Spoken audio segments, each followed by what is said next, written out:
My name is Eric Omondi. I'm a product of a cross-border relationship. My mother is Kenyan and my dad is Ugandan, and by this nature, I transact a lot of business across the border.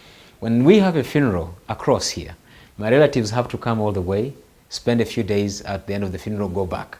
When they have funerals, we do the same. I must admit that I go to one-on-one for Rumba and catching up with Kenyan young people, but equally my fellow Kenyan counterparts love to come here to have our beer. They say it's cheap, and sometimes it's easier to access services across the border other than it is to access here.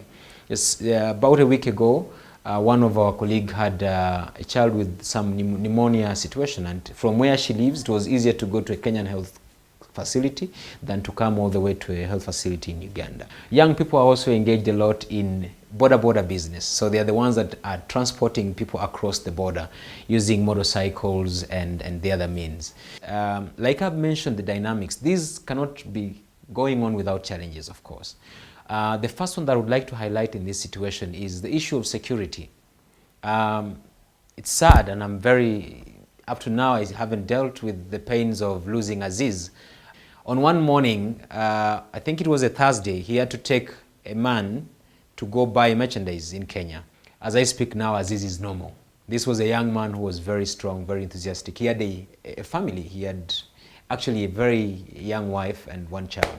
So this is one of a few cases that we've had here in Busia about the killing of young people who are especially riding borders. As young people, it's easier to trade.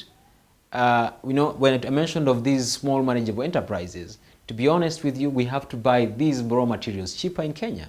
If I'm making mandazi, it's easier to buy the baking flour across, because that is where I can get it cheaply. If I'm crossing with that whole bundle, I am stopped at the border. I have to pay not taxes, but kitu kidogo for it. It's even worse for women, because women are harassed, women they're taken advantage of, because by being a woman, you have to offer something else if you don't have the money. And this has led one to abuse of these women. So the issues of exploitation, issues of taxes, unharmonized policies, issues of security threats are big issues that are affecting ourselves as young people. I would love to move free.